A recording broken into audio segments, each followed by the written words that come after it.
Gracias, señor presidente. Señor Guindos, darle la bienvenida a esta comisión de nuevo. Nosotros, después de examinar el plan presupuestario, lo que observamos como primera conclusión es que ustedes no tienen una agenda de futuro para nuestro país, un plan de futuro para nuestro país. Efectivamente, como usted ha dicho, el plan presupuestario es a políticas constantes, el que han presentado Europa, coloquialmente conocido como No Policy Change. Bien, vamos a ver, no sé cuál será su situación, pero el Gobierno de España no está en funciones.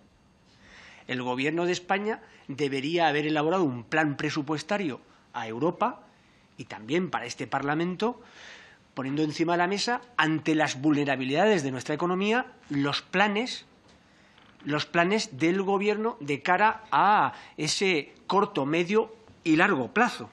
Insisto, ustedes no están en funciones. En segundo lugar, el mes de julio pasado, ustedes, con sus socios económicos, consiguieron obtener un apoyo a los objetivos de déficit, a cambio de unas compensaciones económicas digamos, presupuestarias.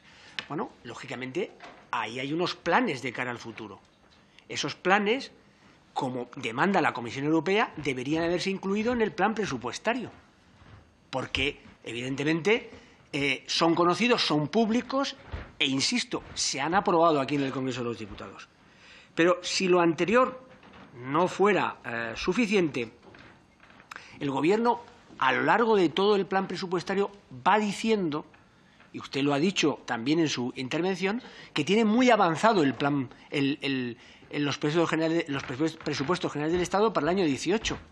Bueno, si eso están elaborados, lo que pide la Comisión, nuestros socios y, evidentemente, en este caso el Parlamento, es sus planes de cara al año que viene.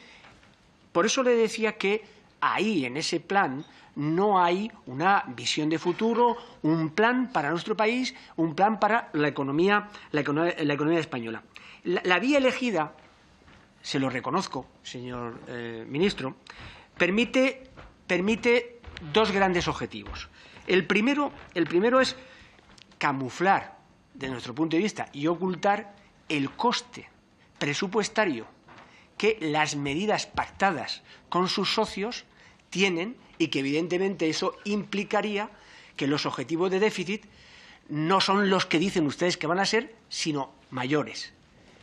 La segunda consecuencia del modo elegido, no policy change, a políticas constantes, es que ocultan esa política de recortes permanentes en el gasto social que se produce en nuestro país y en el sector público español, porque en el fondo lo que sí que hay, y eso se lo he dicho en alguna otra ocasión, es una manera de financiar la competitividad de nuestra economía por la vía de la desigualdad. El Gobierno, efectivamente, reconoce en el plan, y usted también lo ha hecho aquí en su intervención, reconoce desaceleración de la economía española para el año que viene.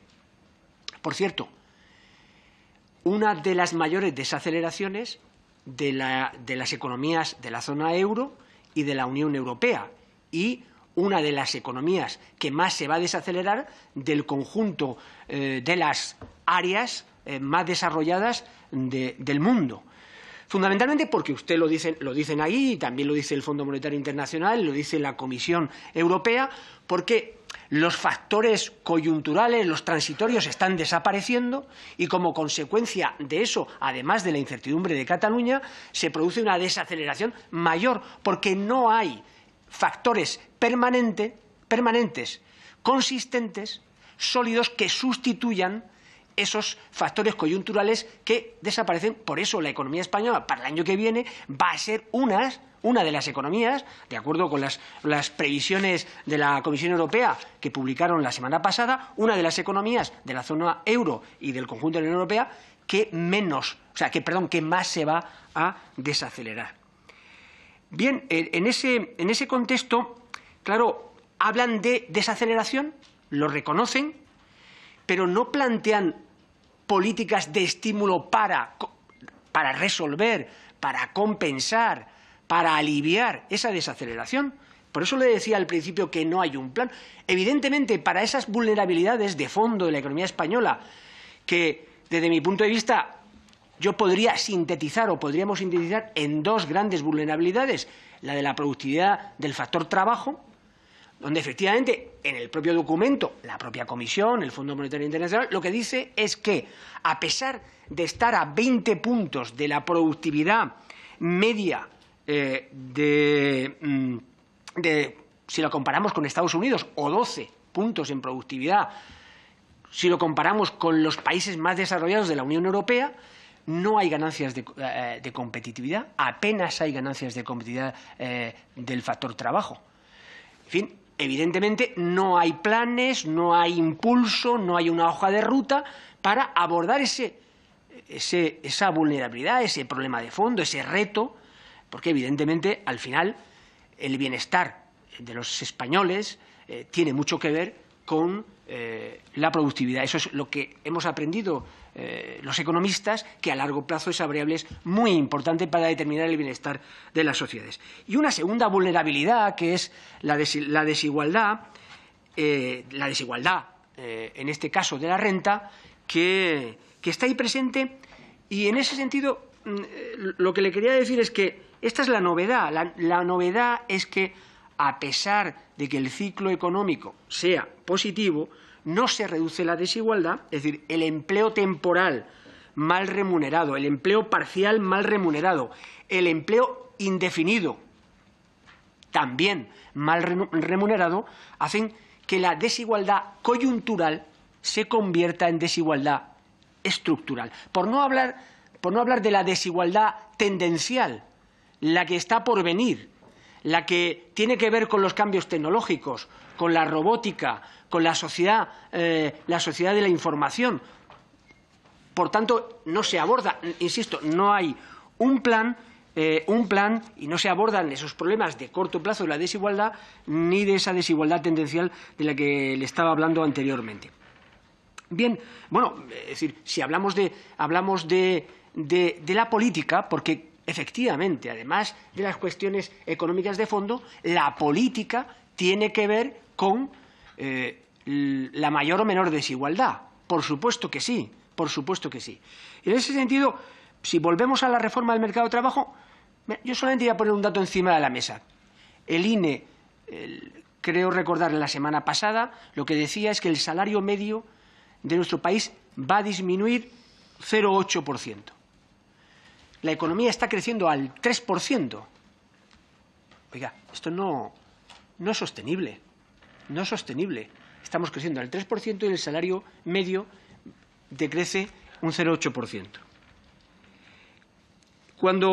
Es decir, le hablaba de la política, le hablaba de la reforma del mercado de trabajo, y también le querría hablar a continuación de la evolución del estado del bienestar y, por consiguiente, volver de nuevo al plan presupuestario para el año 2018. Bien, nosotros lo que observamos ahí, hay que irse prácticamente a la última página del plan para descubrir que el gasto social sigue perdiendo peso en la riqueza nacional. Pero ahí se pone de manifiesto que, efectivamente, sin nuevas políticas, pierde peso. Mire, si elevamos un poco la mirada, desde el comienzo de la recuperación económica, desde el año 2014, la consolidación fiscal se ha realizado íntegramente por el lado del gasto público. Entre el año 2014 y, de acuerdo con las previsiones de cierre de 2017, que están ahí en el plan presupuestario, el gasto conjunto de las administraciones en relación al PIB se ha reducido en 3,8 puntos porcentuales en relación al PIB, más que la reducción del déficit. Lo que sucede es que los ingresos en ese tiempo en relación al PIB han disminuido 0,8 puntos. 0,8 puntos. Básicamente porque los impuestos directos han perdido peso y han ganado peso los impuestos indirectos. El plan presupuestario, insisto, lo que dice es que en el año 2018 el gasto social de todas las administraciones crecerán al 1,3. Al 1,3. Sus señorías entenderán rápidamente que si en términos nominales la economía, de acuerdo con sus previsiones, crece al 4% en términos nominales, el gasto social está perdiendo peso. Es más, todo el gasto social es que es el que hace el ajuste. Vamos a pasar de tener un gasto social de casi el 27% en relación al PIB en el año 17 a tener un 26,2% de gasto social en relación al PIB en el año 2018. Y termino ya, señor presidente, señor Guindos. Termino como empecé.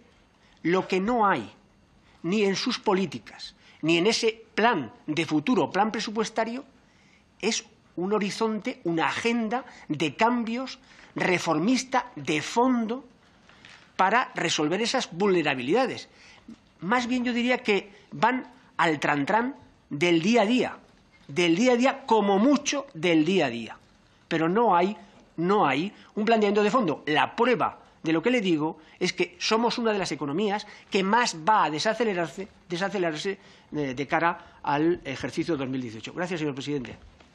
Muchísimas gracias, señor Saura. A continuación.